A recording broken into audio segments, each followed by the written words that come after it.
आज पंचम काल में कोई साधु जाता है जंगल में जाकर के रात व्यतीत करता है बुद्धिपूर्वक। रात हो जाना अलग चीज है और रात बिताना, जब पहले साधु रहते थे हम भी रहेंगे। एक महाराज की कहानी और है। ऐसे उपवास के दिन महाराज चले गए जंगल में। बहुत घनघोर जंगल था, क्षेत्र था, थुवन जी की घटना थी। और पीछे बहुत बड़ा जंगल है, बहुत बड़ा। उपवास के दिन चले गए, दिन भर बैठे रहे, रात में बैठे रहे, ध्यान में बैठे रहे। सुबह आए तो उन्होंने सोचा कि आचार्य से आशीर्वाद मिलेगा। शाबाश बेटा, जो मैं नहीं कर पाया, गुरु गुण रह गया, चेला शक्कर हो गया। आचार्य ने जो डांट बुलाई, प्रायश्चित लो, 5 उपवास मिले। वो तो 5 कम थे, मिलना चाहिए था 20-25। 5 उपवास, सब देख के दंग रह गए, भैया इन्हें कौन सा पाप करो। कौन ध्यान में बैठे रहे 24 पर, ध्यान नहीं। जा करके एक शिला थी, चट्टान थी, उस पर जाके ध्यान में बैठे रहे। ध्यान का पाप प्रायश्चित, ध्यान करना पाप।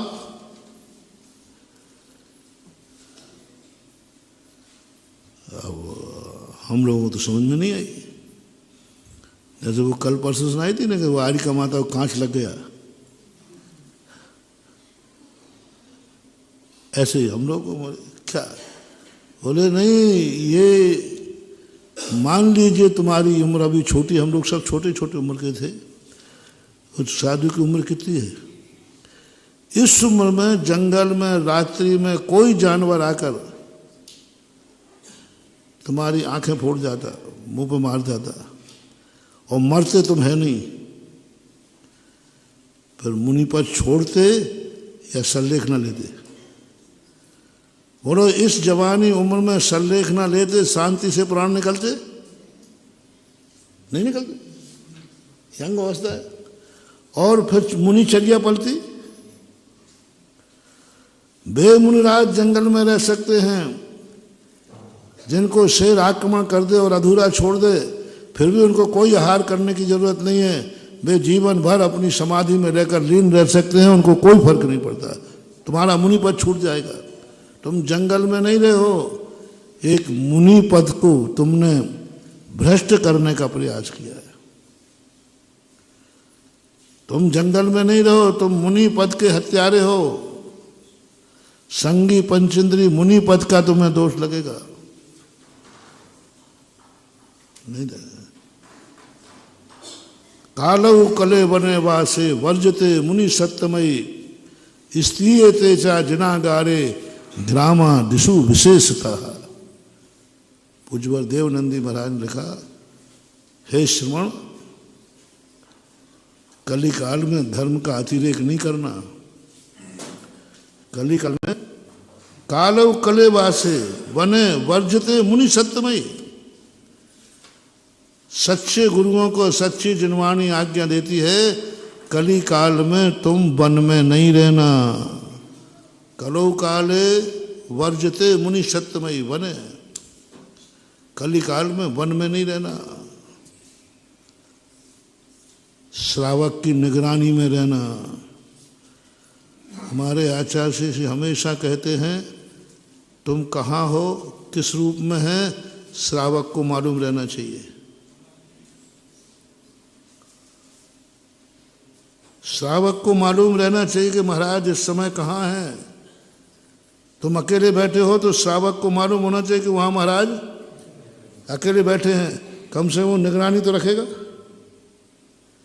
वो ध्यान रखेगा, भाई तुम्हें डिस्टर्ब नहीं कर रहा है, लेकिन निगरानी तो रखेगा, महाराज अकेले बैठे वहाँ और कोई भी जानवर आ सकता है। उदयगिरी खंडगिरी की यात्रा में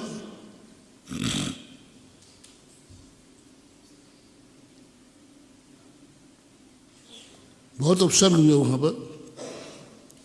जब प्रोटोकॉल आया, प्रकाश चंद्र जी सेठी होम मिनिस्टर थे, उन्होंने 40 लोगों का जाब्ता भेजा। उपसर्ग नहीं सुना रहा हूँ, वो तो बहुत हुए। उन्होंने एक ही कहा, महाराज जी आप साधु लोग, आचार्य से कहा, आप 24 घंटे हमारी निगरानी में रहोगे, हमें मालूम होना चाहिए इस समय आप कहाँ हो, बस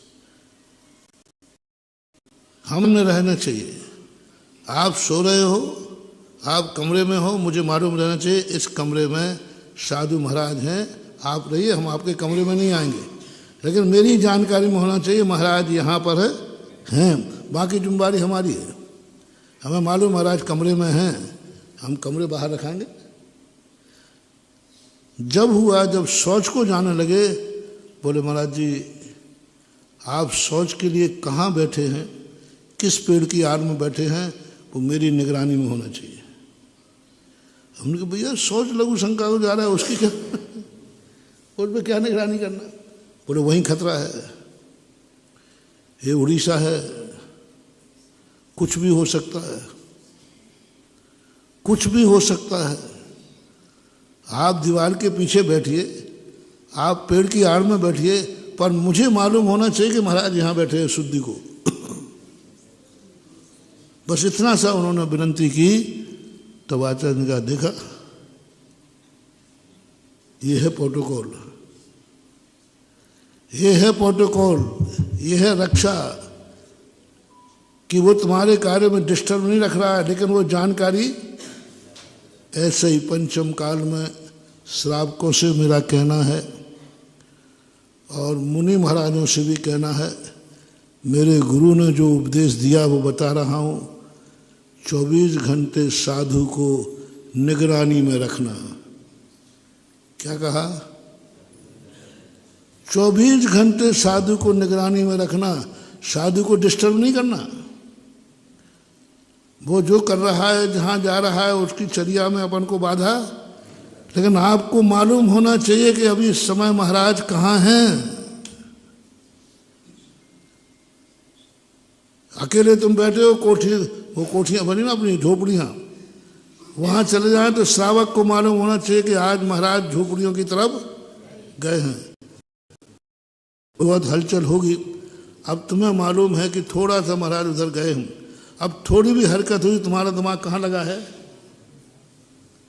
किसी ने कहा वो कुत्ते भौंक रहे हैं, तो तुम तुरंत क्या सोचोगे? अरे भाई महाराज जी हो, तुरंत सोचोगे। और तुम्हें मालूम ही नहीं कि महाराज ने तो भौंक रहे हैं उन कुत्ते, कुत्ते दौड़ रहे हैं उधर की तरफ, अरे भाई महाराज जी हैं उधर।